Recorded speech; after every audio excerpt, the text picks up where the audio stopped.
Hey guys, ನಾನು ಹೇಳ್ತಾ ಇದ್ನಲ್ವ ರೋಸ್‌ಮೆರಿದು hair oil ಮಾಡಬೇಕು ಅಂತ ತುಂಬ ದಿನದಿಂದ ಅಂದ್ಕೊಳ್ತಾ ಇದ್ದೆ. ಫೈನಲಿ ಮಾಡಿ ಮುಗಿಸಿದ್ದೀನಿ. ಇದು ಲಾಸ್ಟ್ ಸಂಡೇ. ಮತ್ತು ಅದಾದಮೇಲೆ ಅದ್ರ ಬಗ್ಗೆ ಒಂದು ಸ್ವಲ್ಪ ರಿಸರ್ಚ್ ಎಲ್ಲ ಮಾಡ್ತಾ ಇದ್ದೆ. ಅಂದರೆ ಇದು ರೋಸ್‌ಮೆರಿ ಹೇರ್ ಆಯಿಲು ಹೇರ್ ಗ್ರೋತಿಗೆಲ್ಲ ಹೆಲ್ಪ್ ಆಗುತ್ತಾ ಅಂತ. ಸ್ವಲ್ಪ ಡಿಸಪಾಯಿಂಟ್ ಆಯಿತು ಗೈಸ್. ಯಾಕಂದರೆ ಈ ರೋಸ್‌ಮೆರಿ ಹೇರ್ ಆಯಿಲು ಸೈಂಟಿಫಿಕಲಿ ಏನು ಅಷ್ಟೊಂದು ಪ್ರೂವ್ ಆಗಿಲ್ಲ ಹೇರ್ ಗ್ರೋತಿಗೆಲ್ಲ ಹೆಲ್ಪ್ ಆಗುತ್ತೆ ಅಂತ. ಪ್ರೂವ್ ಆಗಿದ್ದರೂ ಕಡಿಮೆ ಪರ್ಸೆಂಟೇಜಲ್ಲಿ, ಒಂದು 2-5% ಅಷ್ಟೇ ಪ್ರೂವ್ ಆಗಿದೆ. ಅದೂ ಕಂಟಿನ್ಯೂಸ್ ಆಗಿ ಯೂಸ್ ಮಾಡಿದ್ರೆ ಅಂತ. ಸೊ ನಾನು ಅಷ್ಟೇ ಗೈಸ್, ಇದನ್ನು ಒಂದು 3 ಮಂತ್ಸು ಅಥವಾ 6 ಮಂತ್ಸು ಕಂಟಿನ್ಯೂಸ್ ಆಗಿ ಯೂಸ್ ಮಾಡ್ತೀನಿ. ಸೊ ಆಮೇಲೆ ನೋಡೋಣ ಇದು ಹೇರ್ ಗ್ರೋತ್ಗೆ ಹೆಲ್ಪ್ ಮಾಡುತ್ತೋ ಇಲ್ಲೋ ಅಂತ ಹೇಳ್ಬಿಟ್ಟು.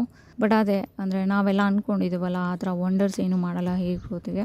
ಸೊ ನಾನು ಏನೇನು ಯೂಸ್ ಮಾಡಿದ್ದೀನಿ ಹೇರ್ ಆಯಿಲ್ ಮಾಡೋದಕ್ಕೆ ಅಂತ ಮೆನ್ಷನ್ ಮಾಡಿದ್ದೀನಿ. ಇನ್ ಕೇಸ್ ನೀವು ಬೇಕಂದರೆ ಮಾಡ್ಕೊಳ್ಬೋದು. ನಿಮ್ಮ ಹತ್ರ ರೋಸ್‌ಮೆರಿ ಇದೆ ಅಂದರೆ ಹೊರಗಡೆ ಎಲ್ಲ ತೊಗೊಂಡು ಬರೋಕ್ಕೆ ಹೋಗ್ಬೇಡಿ, ವರ್ತಿಲ್ಲ. ಬಟ್ ನೀವೇ ಮನೇಲಿ ಮಾಡ್ಕೊಳ್ತೀನಿ ಅಂದರೆ ಮಾಡ್ಕೊಳ್ಳಿ. ನಾನು 2 ಥರ ಆಯಿಲ್ ಮಾಡಿದ್ದೀನಿ. ಒಂದು ಪ್ಯೂರ್ ರೋಸ್‌ಮೆರಿ ಆಯಿಲು, ಇನ್ನೊಂದು ಬಂದುಬಿಟ್ಟು ರೋಸ್‌ಮೆರಿ ಮತ್ತು ಸೀಡ್ಸ್ ಇನ್ಫ್ಯೂಸ್ಡ್ ಆಯಿಲ್ ಅಂತ ಹೇಳ್ಬಿಟ್ಟು. ಸೊ ಆಮೇಲೆ ನನಗೊಂದಷ್ಟು ಜನ ಕೇಳ್ತಾಯಿದ್ರು ರೋಸ್‌ಮೆರಿ ಎಲ್ಲ ಎಲ್ಲಿ ಸಿಗುತ್ತೆ ಅಂತ.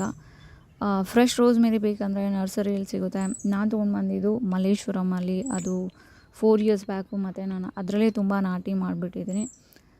ನಿಮಗೆ ಡ್ರೈ ರೋಸ್‌ಮೆರಿ ಬೇಕಂದರೆ ಎಲ್ಲ ಶಾಪ್ಸಲ್ಲಿ ಸಿಗ್ಬೋದು ಅಥವಾ ಆನ್ಲೈನಲ್ಲೂ ಸಿಗ್ಬೋದು.